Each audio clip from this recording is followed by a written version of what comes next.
I'm Alan Kay, and this is Frank with Knives by Hand. He's a good friend of mine. I've known him for several years, and I've been using his kukuris for a few years. So tell us, like, what is the quintessential kukuri? Well, I'm going to talk about the kukuris of old. I have a couple of authentic kukuris with me. Right now, you can see the Nepalese writing. This kukuri is over 100 years old. I just wanted you to see it. Notice the spine thickness. Which language is this? Is that Nepalese, that's Hindi. Hindi? So what is it about a kukuri that sets it apart from other knives? Well, the kukuri has a chopping blade. It's not a stabbing blade, it's a chopping blade. It's got a curved top, big belly, so when it hits, it cuts and bites in. So it's not a flat hit. It'll actually hit and saw down as you strike. So it actually gives you a deeper cut. A lot of heads were taken with this. A lot of throats were cut. Now, which Alan's a big fan of. Yeah. Nothing like a decapitation first thing in the morning. Now, later in the 80s, when I was in the military, they started issuing the lighter rifles and they started issuing lighter kukuris, and they would issue this. It's a BSI or Mark V. This is the type of kukuri they would issue. They come in all sizes and shapes, kind of like Bowie knives. Kukuris would come pretty big, fairly large. The thickness of the blade, Yeah. let's get that in scale here. Okay. That's a half-inch thick, easy. Yes. So all these knives are made by hand. All these are made by hand. 90% of my stuff is made in Nepal. 10% of the knives I make. Here's my kukuri, which I did one. That you made. Yes, this is a Bodart or Osage handle. I did a couple of these for some kids that were. He wanted one for his son, so I did one for them. And the sheath is beautiful too. And it comes with a side knife. Yeah, that's kind of a typical thing. Small knife, right? Yes, and they will actually come. They actually come with a sharpened knife or a honing knife. This was not sharp. This is a honing knife. What they will do in the field is they will hone their edge. That's primarily what it was for. They'd also, when I was with them in the 80s, they actually used it as a fork. Around the campfire, they would do it like this. Yeah. Because it won't cut you. Now, the other one's got a sharpened edge, so you gotta be careful you pick the right one. Get them mixed up in the dark. Yeah. Oh, my lip. I need something like this in my kitchen. Yeah. Like a small paring knife. You know, like to butter your bread. Yeah. Yeah. And it is sharp, so you know. Yeah. So tell us about this. Like, is this an actual thing? On New Year's, they have a ceremony on New Year's Day where they cut the head off an animal, cow, and they'll behead it. I've got a couple pictures that I won't show, and they have to do it in one chop. They have to ensure they have a good year.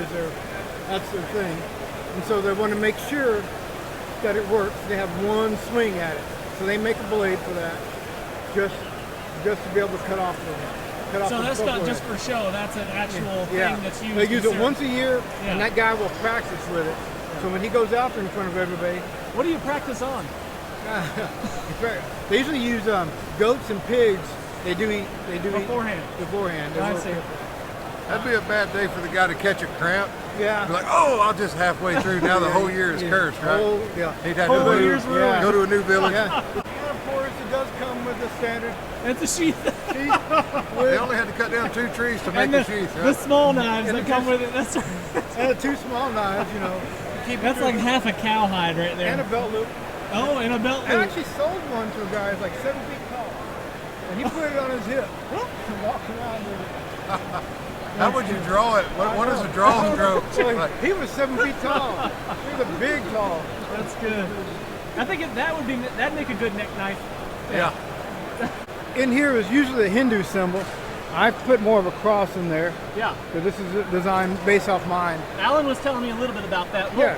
What are your theories on why that used to be there? There are different, because it comes in different variations. During the war, when they were working for Britain, they put this in there because they were a member of the British Army. It's supposed to be the British crown. Traditionally at Cho, you will see this style, and no one agrees on what. They all agree on one thing: it's their religious symbol. Of the Gurkhas, the Hindu. So they all agree on one thing. Some say it's the trident of Shiva. The Shiva is actually holding a trident. And some say it's a cow's foot. But they don't. So no one actually has agreed upon. I kind of think it's the trident of Shiva myself. But no real functional purpose. Other than they put this in. Actually, it kind of gives it a shock absorber because this part, I don't know if you can see right here, the metal's a little different here, where you can kind of see the lines right there. Yeah.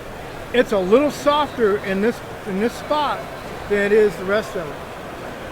The hardness is a little bit less here, and that's because if a knife breaks from chopping, this is where it's going to break. And this actually acts a little bit as a shock absorber. They're all really robust, aren't they? Yes. Really strong. I guarantee you, all my knives are guaranteed. So if you have any issues, I've had people return them because their wife found out they spent more than $100 on a knife and I refunded their money. So, but these aren't overly priced. These are not. No, I was actually surprised. I would expect, for that type of fit and finish, much more than the asking. Like, what does a kukri like this one go for? $140. Pull that out of the sheath. That's unreal. Just look at the craftsmanship in the sheath alone. Yeah, just the sheath. Yeah. Look at that. Yeah, it's beautiful.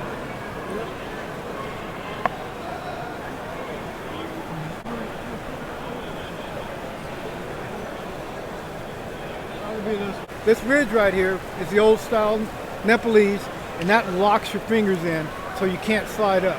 Let me get a shot. So that would actually help if you had to thrust. Correct. With the weapon. Correct. If you ever had to stab with it. I'm going to tell a story of a Gurkha not too long ago, about 5 years ago, because they used to be our scouts. The Taliban was in Afghanistan, and they were told to go bring back a body part as evidence. Go back DNA. A souvenir. Yeah, they said bring back DNA is what they told them. Evidence. They don't have a word for DNA in Nepalese, so it translates as body part. So they were bringing the whole body back, and they got trapped. They had to get out of there, so they took his head off and put it in a bag. And you can look this up. It's in the news. You can look up Gurkha beheads Taliban. You can look that up, and the story will come up. Well, they took his head, put it in a bag, and went back to the British and said, "We've got him," and dumped it out on the desk. There's your DNA. They had and dental records. Teeth are in there. Yeah. They had to fly him out. Facial recognition. They had to fly him out of Afghanistan because that's a war crime. Wow. Yeah, they had to get him on a plane and get him out. Said, "Got to get you out of here." Miscommunication. Miscommunication. He was an overachiever. But he used something like this. He used something like this. And they do it in one stroke, I'm sure. One stroke. And you work with those guys in Afghanistan, didn't you? Back in the 80s, I worked with some. They were our scouts. For the most part, I was a forward observer, so I did a lot of this. That's pretty much it. There they are. He's being humble. Forward observer is a very hard job.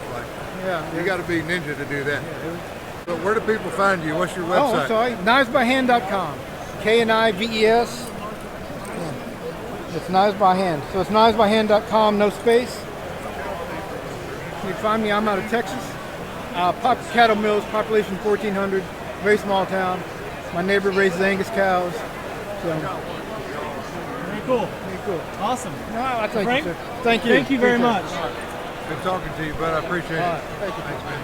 I've had this one for a while. I actually used this one, obviously. You clear brush with that. Oh yeah, I built a whole fence with it, out of brush. I cut trees down. But I like the Kydex sheath. This is a design Matt Tate with American Survival. He did that for me. I love it. You can wear it here. You can get it with either hand. You can sit down, stand up. If you want to switch to tech lock, you wear it small of your back if you're going to be laying prone a lot. Like military guys, it's reversible. I just like that. And I wrapped it in hockey tape because it's real shiny. And in the woods, it was too blingy for what I was doing. But this is my everyday. That's the one I use. It's basically like a sharpened crowbar. You're not going to hurt it. Yeah, look at it. Pull it out just a little bit to see the thickness of the steel. Yeah, I mean, nearly half an inch of steel right there. Yep. You're not going to break it. Yeah. That's it. Yeah, man. Very cool. That's the one. Yeah.